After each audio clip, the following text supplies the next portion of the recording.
नमस्कार मु शिशिर कुमार पंडा आज व्यंग कविता पछ भारीजा पछरे भारीजा बाहा होइसिना पछरे भारीजा बाहा होइसिना आनिली गोटे मो घर को जिते ताकू पछे भल मु पाउछि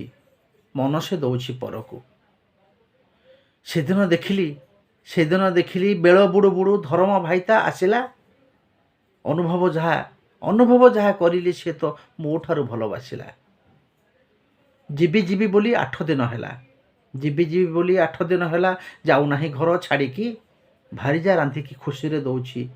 भारीजा रांधिकी खुशी रे दौची केते रकमर बाढ़ी मते पठेकी हाट बजार को घरे हुए डारे नारे ना भाबुछि भारीजा हुंडाटीए मते किछि बोधे जानी पारे ना